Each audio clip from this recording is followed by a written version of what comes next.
충전 용도로 하나의 포트를 사용하면 나머지 3개의 썬더볼트 포트로 모든 작업을 했어야 됐는데 이번에 맥세이프가 다시 돌아오면서 그냥 하나 썬더볼트 포트를 없앴습니다. 안녕하세요. 신입 테크 유튜버 용우수입니다. It's Dragon Lake.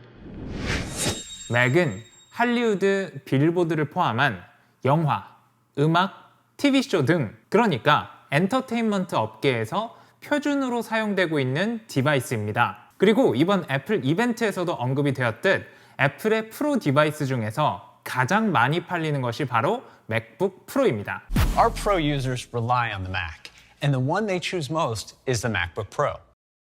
애플 실리콘은 CPU, GPU, 램 등 기존의 컴퓨터를 구성하던 여러 장치들을 하나의 칩, 그러니까 SoC 방식으로 만들어낸 애플 최초의 컴퓨터용 SoC 칩입니다. 애플에선 이걸 애플 실리콘으로 부르고 있죠. 실제로 애플은 10년 넘게 애플 실리콘을 준비해왔고 작년 연말에 발표되었던 M1 칩은 그 당시 나왔던 그 어떠한 단일 칩보다 트랜지스터가 많은 굉장히 복잡한 구조를 가진 칩이었죠.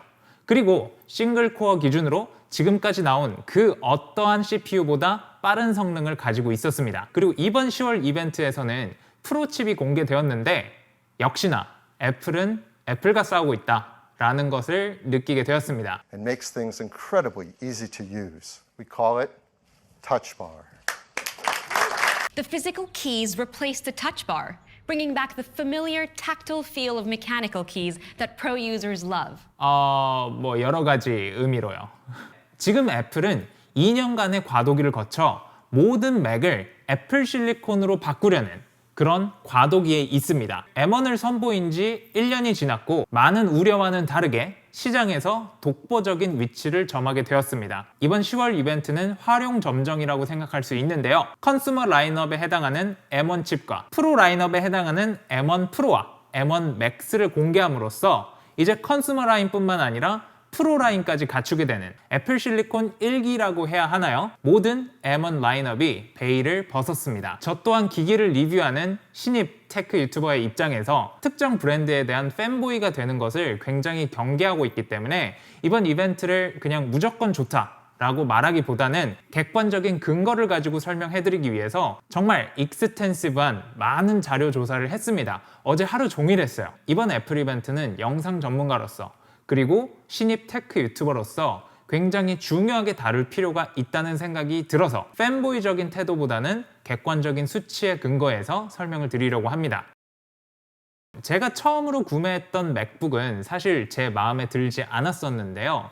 i9 풀옵션이었고 SSD만 풀옵션이 아니고 나머지는 다 풀옵션이었던 350만 원짜리 2018년형 i9 맥북 프로였습니다. 윈도우즈에서 어도비로 일을 하는 것보단 좋았지만 그래도 조금만 무거운 작업을 하면은 노트북이 이륙하려고 하더라고요. 그래서 마음에 든다는 느낌도 없었고 너무나 무거웠고 너무나 뜨거웠습니다. 그러던 와중 이제 M1이 발표를 한 것이죠. M1 발표 당시에는 그 당시 상황에서 말도 안 되는 성능이었기 때문에 정확한 수치라기보다는 몇 퍼센트 좋아졌다, 몇 배 빨라졌다 이런 식의 설명이어서 저게 진짜 맞을까? 라는 의심을 할 수밖에 없었는데요.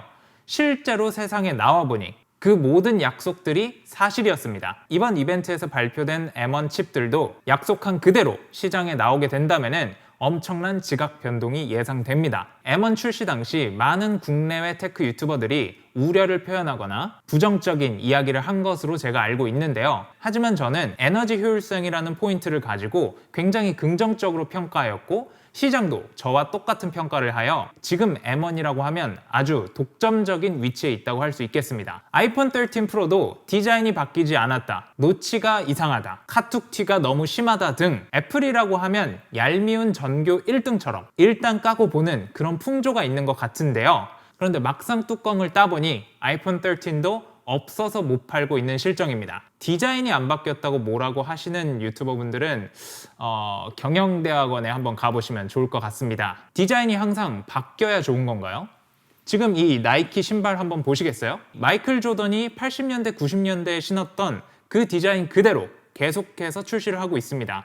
하지만 인기는 계속 올라가죠. 제가 좋아하는 시계 브랜드인 롤렉스도 1950년대나 지금이나 디자인이 거의 변하지 않았습니다. 이거에 대한 이야기는 완전히 또 다른 이야기이기 때문에 나중에 에피소드로 다뤄드리도록 하고요. 구독하시고 기다려주시면 될 것 같습니다. 이제 이번 10월 이벤트에서 선보였던 M1 프로 그리고 M1 맥스에 대한 이야기를 해보도록 하겠습니다. 이번에 발표된 두 가지 애플 실리콘은 프로를 위한 칩이라고 할 수 있겠는데요. TSMC의 하청을 줘서 만들었고 5나노 공정으로 만들어서 굉장히 세밀하고 미세한 그리고 억 단위의 트랜지스터가 들어가는 굉장한 고비용의 칩들이고 인류 역사상 이런 칩은 없었던 것 같습니다.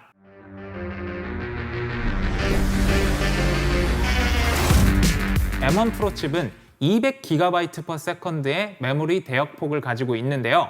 이게 얼마나 미친 숫자냐면 일반적인 데스크탑, 따로 튜닝을 하지 않았다는 가정 하에서 DDR4 램으로 구성할 수 있는 일반적인 가정에서 쓸 법한 게이밍 컴퓨터의 메모리 대역폭의 거의 4배에 해당합니다. nearly 3 times M1.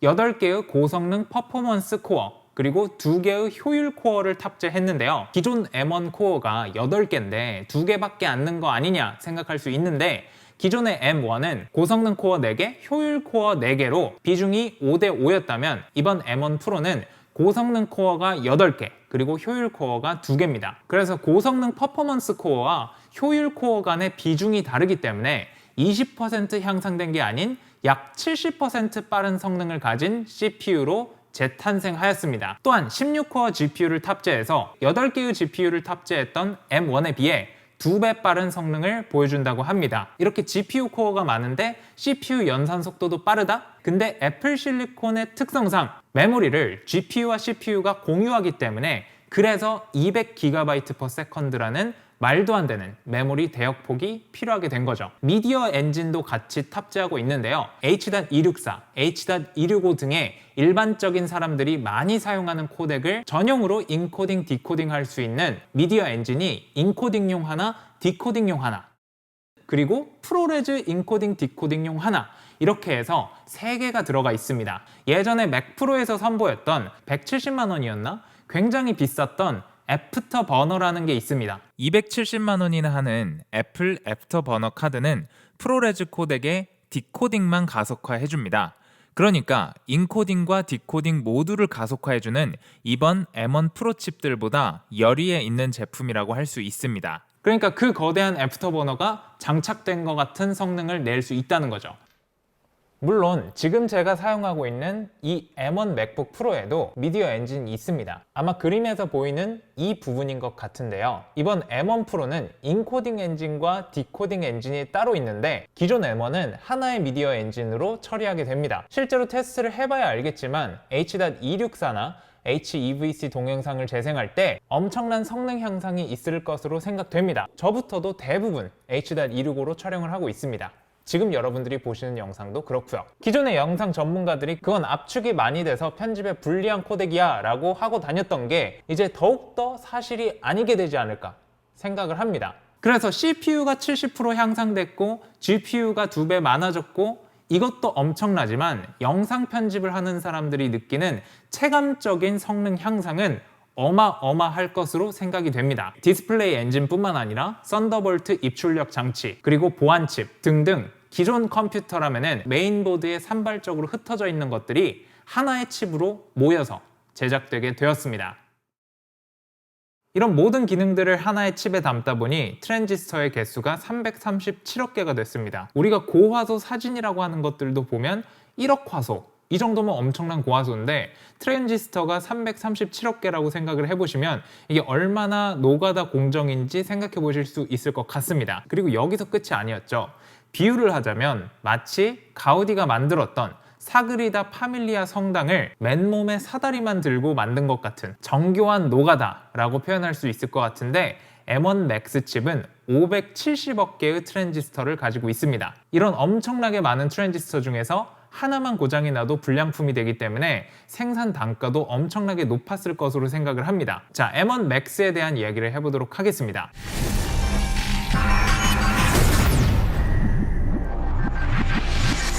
M1 맥스, 이 네이밍 자체가 저는 굉장히 잘 만들었다고 생각을 했어요. 전문가가 아닌 일반 사용자들도 많이 사용하는 컨슈머 라인이라고 할 수 있는 게 바로 아이폰인데요. 그 아이폰에 있는 네이밍을 그대로 가져와서 프로 라인업에 배치를 했습니다. 네이밍에 있어서 통일성 있게 가려는 모습인 것 같아서 저는 굉장히 절묘하게 잘 지었다고 생각을 합니다. M1 프로와 M1 맥스는 똑같은 CPU 성능을 가지고 있습니다. 400GBs의 메모리 대역폭을 가졌고 이는 기존 M1 칩의 6배, 일반 컴퓨터의 8배에 해당하는 대역폭이라고 볼 수 있습니다. 400GBps라는 이런 말도 안 되는 대역폭이 필요한 이유가 바로 GPU가 최대 32코어까지 구성이 되기 때문입니다. GPU 코어 수가 늘어나면 늘어날수록 메모리와의 전송 속도가 빨라야 하기 때문입니다. 특히나 애플 실리콘은 CPU와 램을 공유하는 유니파잉 램을 가지고 있습니다. 32코어 GPU로 인해 M1에 비해서 4배 빠르고 M1 프로에 비해서 2배 빠른 속도를 가지고 있습니다. M1 맥스는 영화나 TV쇼, 미디어 계통에 종사하는 전문가를 위해서 타겟팅을 했다고 볼 수 있는데요. 제가 그렇게 생각하는 부분이 바로 미디어 엔진 때문입니다. 비디오 인코딩 엔진을 2개 탑재를 해서 M1 프로에 비해 2배 빠른 인코딩 속도를 내게 만들었고요. 이 미디어 엔진이 H.264, HEVC 동영상을 위한 것이기 때문에 이 포맷이 바로 우리가 많이 사용하는 포맷이잖아요. 그래서 영상 전문가들이 영상을 완성하고 나서 클라이언트에게 최종적으로 전해주는 포맷이 바로 이 H.264 또는 H.265입니다. 그렇기 때문에 복잡한 영상 작업을 끝내고 그것을 뽑아내는 속도가 엄청나게 빨라진다는 것을 의미하는 것입니다. 아쉬운 점은 디코딩 엔진은 M1 프로와 똑같은 한 개가 탑재되어 있는데요. 디코딩 엔진이 하나라고 하더라도 CPU 성능이 개선되었고 GPU 성능도 개선되었기 때문에 영상 작업을 하는데 모자랄 것 같지는 않지만 그래도 실제로 구입을 해서 테스트를 해봐야 될 것 같습니다. 이것과 더불어서 영화, TV 방송업계의 표준이라고 할 수 있는 프로레즈 코덱, 이 프로레즈 코덱을 인코딩, 디코딩 할 수 있는 미디어 엔진을 2개 배치했습니다. 그래서 M1 프로에 비해서 2배 더 빠르게 그리고 2배 더 많이 프로레즈 동영상을 처리할 수 있게 되었습니다. 사실 캐주얼하게 영상을 만드는 유튜버나 크리에이터 분들에게 있어서 프로레즈 코덱은 많이 사용되는 코덱이 아닙니다. 왜냐면 용량 압박이 엄청나기 때문이죠. 미디어 전문가를 타겟팅했기 때문에 애프터버너의 기능에 해당하는 이 프로레즈 인코더 디코더를 2개 설치한 것은 굉장히 잘한 일이라고 볼 수 있을 것 같습니다. 할리우드, 충무로, 그리고 TV 방송국에서 굉장히 좋아할 것 같네요. 유튜브 동영상을 만든 입장에서는 H.264와 HEVC 동영상을 디코딩할 수 있는 미디어 엔진을 하나 더 넣어줬으면 훨씬 더 좋지 않았을까 생각을 합니다. 이러한 성능을 바탕으로 최고 사양 M1 맥스는 30개의 4K 프로레즈 포토2 영상 또는 7개의 8K 프로레즈 포토2 영상을 한 번에 재생하거나 한 번에 편집할 수 있다고 합니다. 이거는 정말 미친 거예요. GPU 코어 수가 무려 32개고 따로 미디어 엔진이 있기 때문에 가능한 수치가 아닐까 생각을 합니다. 일반적인 컴퓨터에서는 8K 영상 하나를 재생하는 것도 굉장히 버겁다는 점 참고하시면 좋을 것 같습니다. 이 사람 이름을 어떻게 발음해야 될지 잘 모르겠는데 쟈니 스로지라고 해야 되나? 여튼 이분이 애플 실리콘에 있어서 가장 중요한 말을 했습니다. 애플 실리콘에 있어 전력 효율성은 시스템 성능을 정의하죠. For Apple Silicon, power efficiency defines system performance 라고 했는데 전력 효율성은 애플 실리콘 시스템 성능을 정의한다. 다시 말해서 애플 실리콘의 시스템 성능은 전력 효율성 그 자체라는 말입니다. 애플 실리콘의 핵심 가치 제한이라고 할 수 있는 전력 대비 성능에 대해서 엄청난 강조를 하게 됩니다. 지금 제가 사용 중인 M1 맥북 프로만 하더라도 85W짜리, 그러니까 LG 울트라 파인 모니터에서 나오는 85W짜리 썬더볼트 케이블로 모든 작업을 다 수행을 하고요.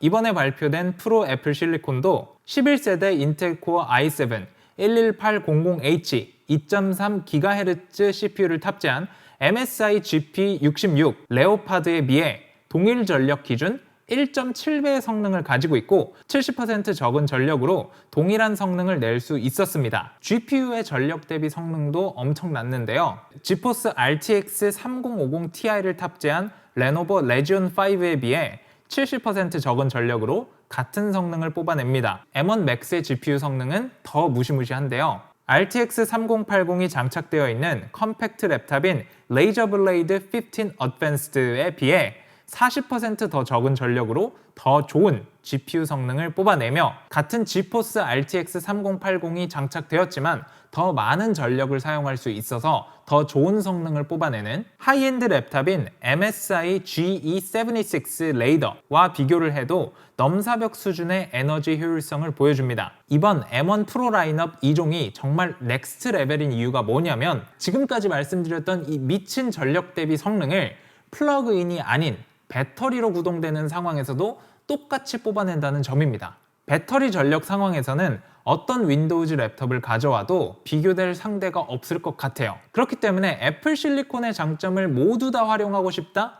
그렇다면 휴대용 디바이스로 가는 게 맞다고 저는 생각을 해요. 지금 출시되어 있는 M1 iMac이나 앞으로 출시될 iMac Pro, Mac Pro 이런 플러그인 방식의 디바이스들은 애플 실리콘의 전성비를 100% 활용하는 게 아니라고 생각을 해요. 휴대를 하면서도 플러그드인 상황과 똑같은 성능을 뽑아낼 수 있다는 게 엄청난 장점인 것 같습니다. For Apple Silicon, power efficiency defines system performance. Thanks, Johnny. 항상 애플 이벤트 때 느끼는 거지만 쟈니 아저씨가 정말 발표 잘하는 것 같아요.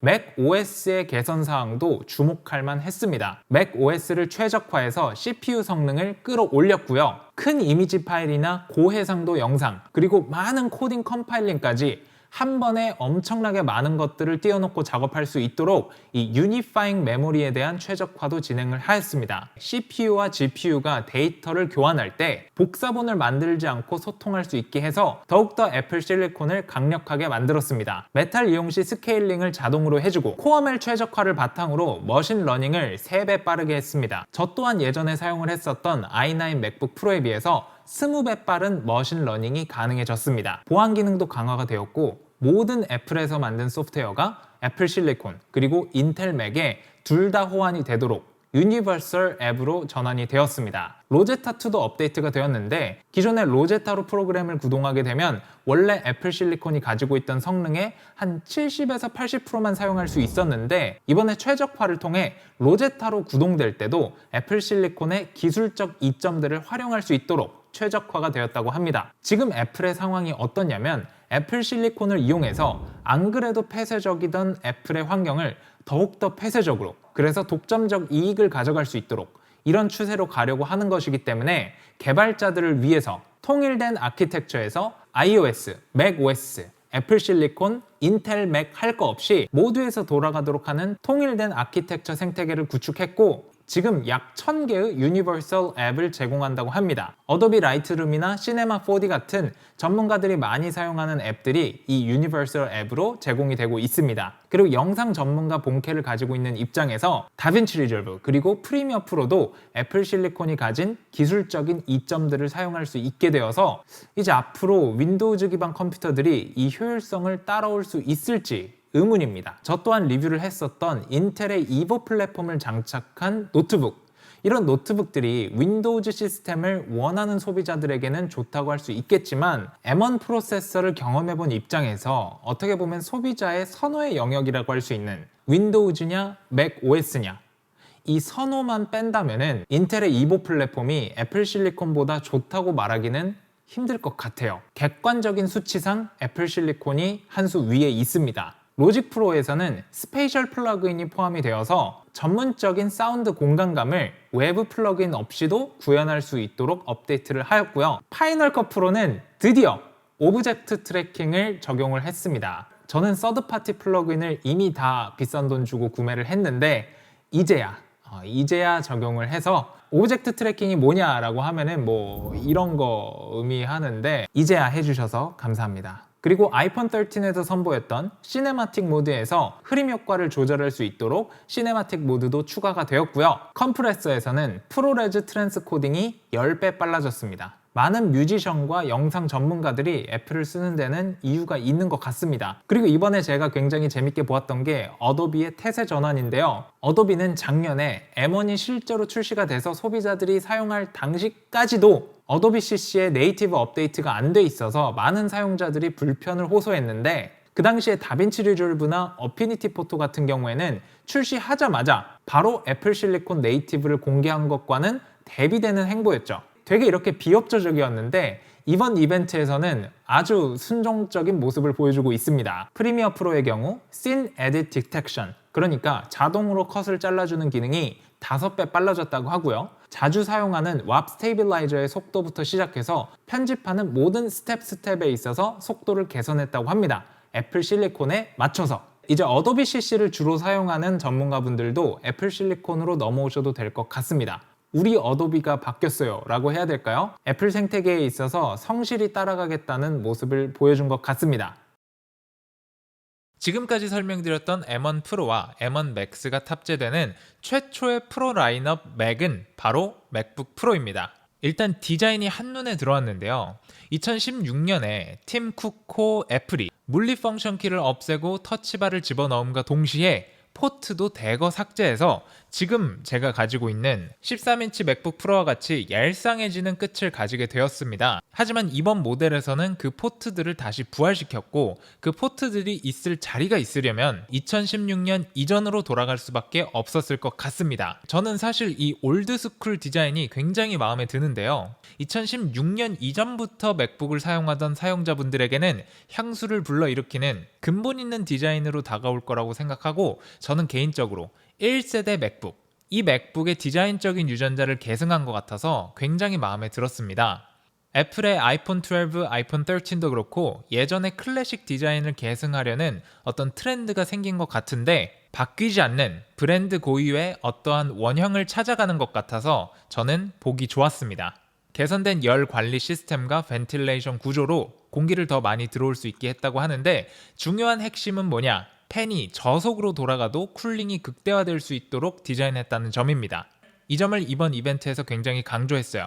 전력 대비 성능이 좋다는 애플 실리콘의 장점과 저속 쿨링에 특화된 쿨링 시스템으로 고사양 작업을 하더라도 맥북이 굉장히 조용할 것으로 예상이 됩니다. 16인치는 2.1kg, 14인치는 1.6kg으로 이전 세대의 맥북 프로와 거의 비슷한 무게를 가지고 있는데요. 디자인만 봤을 때는 이 엣지 부분이 두꺼워졌기 때문에 전체적인 두께도 두꺼워진 것처럼 보였는데 실제로 막상 까보니 거의 비슷한 수준이었습니다. 제가 지금 사용하고 있는 이 13인치 맥북 프로와 0.1mm 밖에 차이 안 나고요. 14인치 기준으로. 그리고 무게만 200g 정도 무거운 수준이기 때문에 디스플레이 크기를 감안하면 충분히 합리적인 무게와 두께라고 생각을 합니다. 200g이면 삼겹살 1인분인데 얼마 안 되죠. 16인치도 이전 모델과 거의 비슷한 무게와 두께를 가지고 있습니다. 새로운 애플 실리콘 칩으로 무게를 줄일 수 있는 부분들이 굉장히 많았음에도 불구하고 배터리 사용 시간을 늘리고 안정적인 쿨링 시스템을 확보하는 것으로 방향을 잡은 것 같습니다. 무게는 한번 줄이게 되면 다시 올라갔을 때 역체감이 너무나 심하기 때문에 이건 경영적으로도 훌륭한 선택이라고 생각합니다. 직원들 월급을 올려주기는 쉬워도 깎기는 매우 힘든 것과 같은 그런 이치라고 볼 수 있을 것 같아요. 제가 한 가지 발견한 게 M1 프로와 M1 맥스 간에 100g 정도의 무게 차이가 있습니다. 미세 공정이기 때문에 칩 자체의 무게가 100g까지 차이가 날 것 같지는 않고요. 더 많은 전력을 쓰기 때문에 더 많은 쿨링이 필요할 거고 그에 맞춰서 어떤 부품이 더 많이 들어간 것으로 생각이 됩니다. 그리고 이번에 터치바가 사라졌는데 저는 이모티콘을 입력할 때나 또는 스크린샷 동영상을 찍다가 동영상을 정지할 때 화면 밝기 조정, 볼륨 조정 저는 너무나 잘 썼는데 이게 또 생각을 해보니까 개발자분들이나 이 물리키 사용 빈도가 높은 프로 사용자들이 굉장히 많기 때문에 이번에 애플에서도 그 점을 받아들여서 물리키를 부활시킨 것 같아요. 저는 아쉽지만 아마 대부분의 소비자들은 환영할 것으로 생각합니다. 커넥티비티에 대해서 이야기를 해볼게요. 그동안 많은 사진 영상 전문가들이 요구해오던 SD카드 슬롯이 부활했습니다. 여기에 더해서 HDMI 슬롯도 부활을 했고 그리고 맥세이프도 부활을 했습니다. 충전 용도로 하나의 포트를 사용하면 나머지 3개의 썬더볼트 포트로 모든 작업을 했어야 됐는데 이번에 맥세이프가 다시 돌아오면서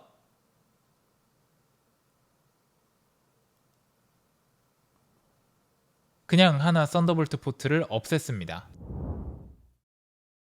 여튼 이제 예전처럼 주렁주렁 매달고 다니지 않아도 되게 됐고 기존 M1은 6K 디스플레이 기준으로 한 대밖에 외장 모니터를 더 설치할 수 없었는데 M1 프로는 2대, M1 맥스는 3대 플러스 4K TV까지 이렇게 최대 연결할 수 있는 디스플레이의 개수가 많아졌습니다. 확실히 이런 것들을 보면 영상 전문가 타겟팅이 맞구나 하는 생각이 듭니다. 썬더볼트 4 포트가 하나 줄어서 3개가 됐다는 점 말고는 커넥티비티에서 불만인 건 없는 것 같아요. 성능을 어떻게 구성할 수 있는지에 대해서도 이야기를 하고 싶은데요. 원래는 14인치와 16인치 간에 넘사벽의 성능 차이가 있었습니다.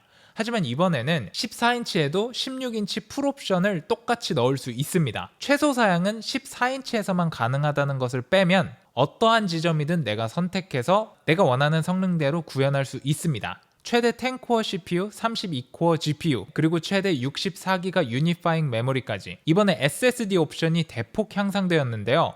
8TB까지 구성을 할 수 있고 14인치에서도 구성을 할 수 있습니다. 이 SSD의 속도가 초당 7.2기가가 나온다고 하는데 기존의 시장에 나와 있는 썬더볼트 외장 SSD가 약 2GB/s 수준인 걸 감안하면 정말 엄청난 속도입니다. 그리고 이 속도는 이전 맥북에 비해 2배 빠른 속도입니다. 아이폰 13에서 촬영한 프로레즈 영상을 라이트닝 케이블로, 그러니까 USB 2.0으로 옮길 생각을 하니까 가슴이 웅장해지네요. 한 가지 걸리는 점이 뭐냐면 기본적으로 딸려오는 충전기의 와트 수가 14인치와 16인치 간의 차이가 나는데 최고 사양으로 둘 다 똑같이 뽑았을 때 전력에 따른 성능 차이가 있으면 어쩌나 하는 생각이 듭니다. 물론 애플 이벤트에서 밝히는 바로는 배터리로 전력이 공급되는 상황에서도 똑같은 성능을 뽑아낸다고 하긴 하지만 정말 무거운 영상 작업을 할 때 성능 차이가 나면 어쩌나 하는 불안감이 있습니다. 이건 제가 협찬받는 것도 아니고 두 개 다 살 수는 없으니까 제가 좋아하는 해외 유튜버 분들이 테스트를 해주시면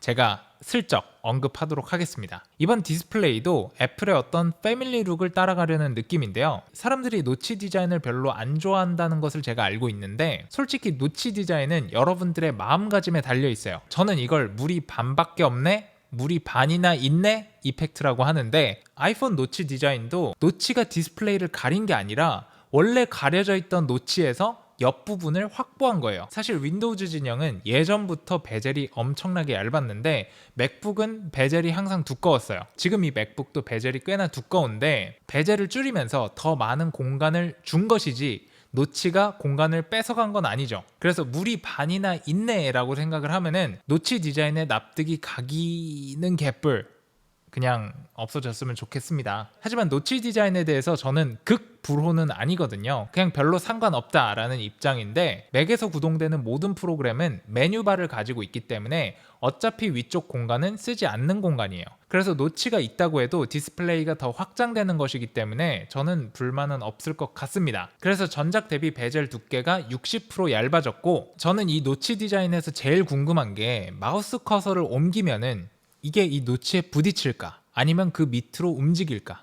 이게 제일 궁금해요. 이 노치 디자인 덕분인지는 몰라도 큰 카메라 모듈을 넣을 수 있었나 봐요. 그래서 악명 높던 720p HD 카메라 대신에 풀 HD 카메라가 탑재되었는데 이걸 맥북 역대 최고 카메라라고 이야기를 하는데 이전의 카메라가 너무나 구렸기 때문에 뭐 최고가 맞긴 맞습니다만 이제 겨우 기본을 하는 카메라가 달렸다 라고 생각하시면 될 것 같습니다. 이번에 탑재된 디스플레이를 애플에서는 리퀴드 레티나 XDR 디스플레이라고 하는데요. 각각 16.2인치, 14.2인치이며 7.700만, 5.900만 픽셀을 가지고 있습니다. 그러니까 이번에 나온 14인치 모델의 픽셀 수가 전작 16인치 모델의 픽셀 수보다 더 많습니다. 레티나라는 워딩에 이름값을 하는 것 같습니다. 이번 아이패드 프로에서 선보였던 로컬 디밍이 세밀하게 가능한 미니 LED가 탑재되었는데요. 100만 대 1 명암비, 10억 색상. 10억 색상이라는 말은 10비트라는 뜻이에요. 그리고 할리우드에서 사용되는 P3 색 영역까지 100% 지원을 합니다. 그리고 1000니트 지속 밝기, 1600니트 피크 밝기를 제공하는데요. 이는 웬만한 삼성의 플래그십 QLED TV의 밝기에 해당하는 수준입니다. 이 정도 밝기면은 대낮에 한강공원에서 영화를 시청해도 시청이 가능한 그 정도 밝기라고 볼 수 있습니다. 이건 조금 다른 이야기고 나중에 제가 영상으로 다뤄드릴 건데 노트북이나 TV에는 OLED를 사용해선 안 된다고 생각을 합니다. 소비자 기만이라고 저는 생각을 해요. 일반적인 시청 상황에서 조금 헤비하게 쓴다면 2년, 조금 널널하게 쓰면 한 3년에서 4년 뒤면은 버닝 현상이 발생을 하는데 워런티를 2년으로 해놓고 OLED를 판다는 건 2년만 쓰라는 느낌인 것 같아가지고 OLED 대신에 기술적으로 완성도가 높은 미니 LED를 탑재한 애플의 탁월한 선택에 박수를 보냅니다. 그리고 아이폰 13과 마찬가지로 프로모션이 적용되었고요. 최대 120Hz까지 가변 주사율을 적용합니다. 앞으로 프로 디스플레이 XDR도 미니 LED가 탑재될 것으로 예상이 되고요. 사실 LED IPS 패널이냐 미니 LED냐 이 차이만 빼면은 프로 XDR 디스플레이와 맥북 프로의 디스플레이가 별 차이가 없습니다. 미니 LED를 탑재했기 때문에 오히려 로컬 디밍 존이 훨씬 더 많기 때문에 맥북 프로의 디스플레이가 한 수 위라고 볼 수 있네요. 미니 LED를 적용한 이번 아이패드 프로에서 블루밍 현상이 일어난다는 이야기가 있었는데요.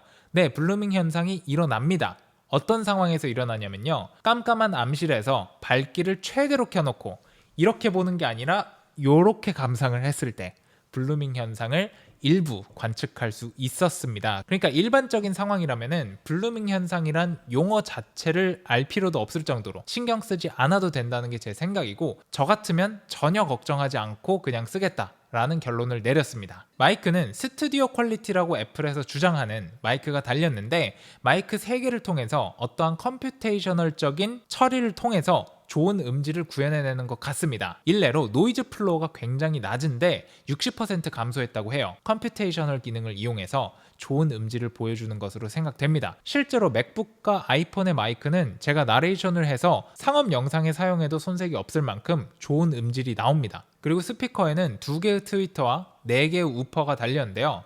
트위터의 크기가 2배 증가해서 선예도를 올렸다고 합니다. 이번에 탑재된 4개의 포스 캔슬링 우퍼는 공기를 더 많이 밀어내서 저음 표현에 있어서 더 성능을 올렸다고 하는데 원래도 맥북 프로가 음질이 좋은 것으로 유명하기 때문에 더욱 기대가 됩니다. 그리고 이러한 사운드 스펙이 14인치, 16인치 모두 동일하게 들어가기 때문에 14인치와 16인치 간의 디스플레이 크기, 무게와 두께 정도를 제외하면 이제 14인치와 16인치의 차이는 없는 것 같습니다. 돌비 아트모스 스페이셜 시스템이 적용이 되어서 입체적인 사운드를 감상할 수 있다고 애플이 주장을 하고 있는데 이것도 들어봐야 알 것 같습니다. 배터리 성능도 굉장히 개선이 됐는데 14인치 모델의 경우 17시간, 16인치 모델의 경우 21시간 비디오 시청이 가능하다고 합니다. 17시간이라고 하면 배터리 성능이 개선되어서 호평을 받고 있는 아이폰 13 미니와 비슷한 수준이고요. 16인치 모델의 경우 갤럭시 S21의 배터리 시간인 20시간을 넘어섭니다. 애플 실리콘이라는 혁신이 이제 노트북에서도 휴대폰과 비슷한 수준의 배터리 성능을 누릴 수 있게 해줬고 지금 애플에서 밀고 있는 올데이 배터리 이것이 이제 휴대폰, 아이패드, 애플워치 그리고 맥북까지 다 가능하게 되었습니다. 이번 이벤트를 보면서 저는 가격이 저렴할 것이라고 무조건 생각을 하고 있었어요. 그리고 아니나 다를까 합리적인 가격대로 제시가 되었죠. 일반 소비자들이 봤을 때는 비싸다고 생각을 할 수가 있는데 2016년, 2017년도에 풀옵션으로 구성을 하게 되면은 그 당시에도 700만 원 정도의 비용이 나왔습니다. 그런데 이만큼의 성능 향상 그리고 물가 인상분을 고려한다면 사실상 가격 인상이 아니라 가격 인하를 단행한 셈이 됐는데요. 이런 현상을 분석을 하려면 종합적인 경영 전반을 보는 능력을 바탕으로 분석을 해야 되는데 이거는 또 하나의 영상이 되기 때문에 제가 다음 영상에서 다뤄드리도록 하겠습니다. 14인치는 269만 원부터 그리고 16인치는 336만 원부터 시작을 합니다. 저렴하다라고는 물론 말할 수 없지만 합리적인 가격이고 어떤 전문가에게 말을 해도 비싸다고는 말하지 않을 겁니다. 성능과 물가 상승분을 고려한다면 말이죠. 지금 제가 사용하고 있는 카메라와 렌즈를 합하면 약 800만 원이 넘어가는데 그 돈이면 풀 옵션도 살 수 있거든요. 가격이 왜 이렇게 설정됐는지 그리고 제가 구입을 한다면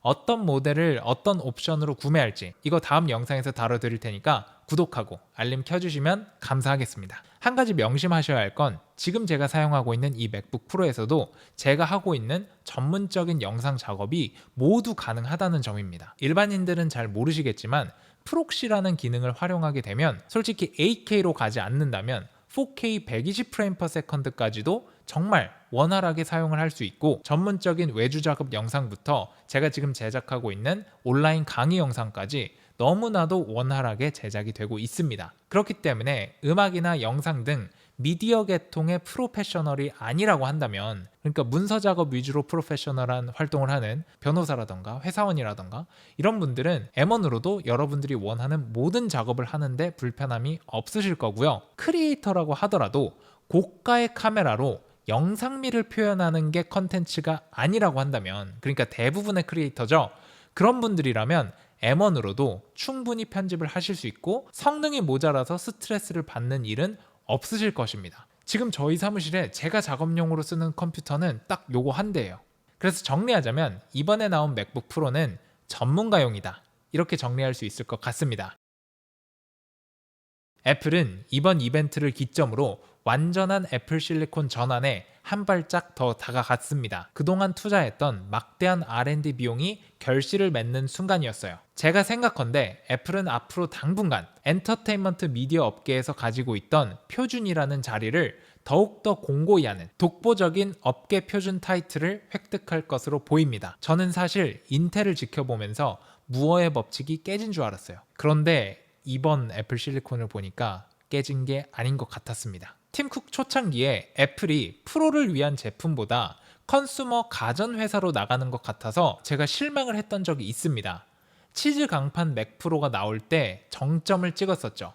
저 정도 성능인데 저 가격이라고? 이제 정말 막 나가는구나. 잡스 옆에서 회계나 하던 놈이 경영을 하니까 적골이 나는구나 라고도 생각을 했었습니다. 물리 펑션 키를 없애고 터치바를 집어넣고 포트는 다 없애고 이런 흑역사를 만들기도 했습니다. 하지만 작년 M1 칩 출시와 이번 M1 프로와 M1 맥스 출시로 이제 팀쿡의 애플이 프로를 위한 좋은 디바이스와 소프트웨어를 제공한다는 잡스의 사명을 이어받은 것 같아서 애플 디바이스를 이용해서 가치를 창출하고 먹고 사는 사람 입장에서 기분이 굉장히 좋습니다. 애플은 가전계의 나이키고 나이키는 스포츠용품계의 애플입니다. 마이클 조던에게 나이키를 만들어줬기 때문에 나이키가 지금의 위치에 올 수 있었고, 애플이 프로페셔널 뮤지션들과 할리우드의 영화 감독들에게 프로툴과 소프트웨어를 제공했기 때문에 이 자리에 올 수 있었습니다. 프로가 쓰는 건 멋있습니다. 프로가 써서 멋있기 때문에 브랜드 이미지가 제고되고 일반 대중들도 따라 사는 겁니다. 제 강의를 수강하거나 저를 팔로우하고 있는 많은 크리에이티브 마인드들이 제가 애플을 사용하기 때문에 저를 따라서 애플을 사용하고 있어요. 멋있는 프로가 쓰는 건 멋있다니까요.